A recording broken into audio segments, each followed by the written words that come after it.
আপনি অভিযোগ করছিলেন যে আমাদের হুমকি দিচ্ছে। আরে এই লোক ছোড়ো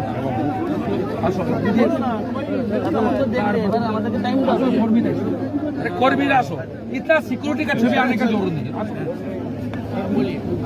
স্যার আমাদের হুমকি দিচ্ছে স্যার। কন্ট্রাকচুয়াল ঢুকিয়েছে।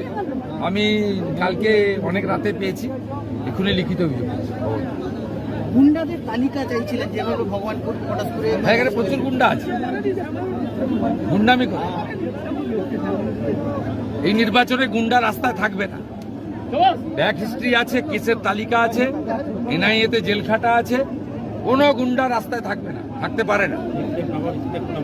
দাদা সিউড়িতে গুন্ডা মুক্ত নির্বাচন ইলেকশন কমিশনই ঘোষণা করেছে। চিফ সেক্রেটারি বলেছে ছাপ্পা মারতে দেব না। সার্কুলার দিয়ে দূষণ নারিয়ালার সার্কুলার পড়ুন, 5টা গাইডলাইন দিয়েছে, তার মধ্যে বলেছে ছাপ্পা হবে না। তার মানে এতদিন ছাপ্পা হতো। ঠিক আছে, আমাকে খেজুরি তিনি আপনাকে বন্ধু বলে সম্বোধন করে বলছেন যে লোকসভা ভোটের নিরিখে আপনারা বলছেন ভবানীপুরে এগিয়ে, কিন্তু বিধানসভায় মমতাকেই ভোট দেবে, সব হিসেবে ভালো ভালো দিবার স্বপ্ন দেখা ভালো। উনাকে বলবো উনি উনার ওয়ার্ডে 77 নম্বর ওয়ার্ডে সব জায়গায় গুন্ডামিটা করবেন।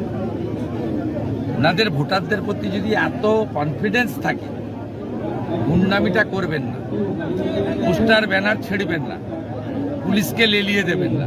বাকিটা জনগণ বুঝে নেবে। গণতন্ত্রে আছে, আপনারা বুঝতে পারবেন।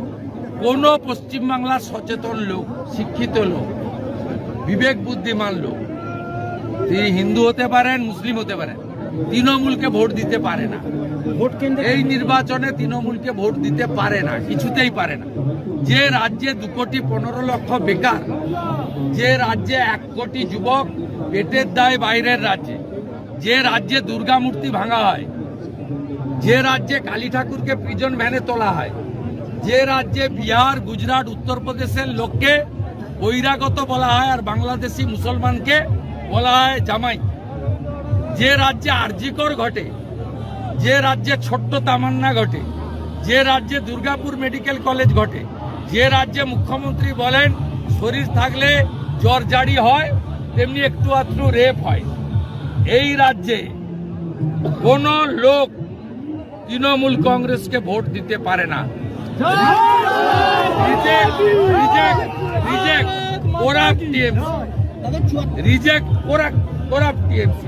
ওটা কলকাতা দেখবেন ব্যানারে ছেয়ে গেছে, রিজেক্ট করাপ্ট টিএমসি। আপনার যেটা নির্বাচনী কার্যালয় করা হয়েছে সেটা বেআইনি, আমি উত্তরই দেবো। দাদা সিউড়িতে ক্যারাম বিতর্ক সেনার মমতা ব্যানার্জির বাড়িটাই বেআইনি, কলকাতা পোর্টের জায়গায়। ওকে আগে বলবেন ওর বাড়ির দলিলটা দেখাতে, তারপরে আমি কাগজ দেখাবো। ও তো নিজেই জবরদখল করেছে।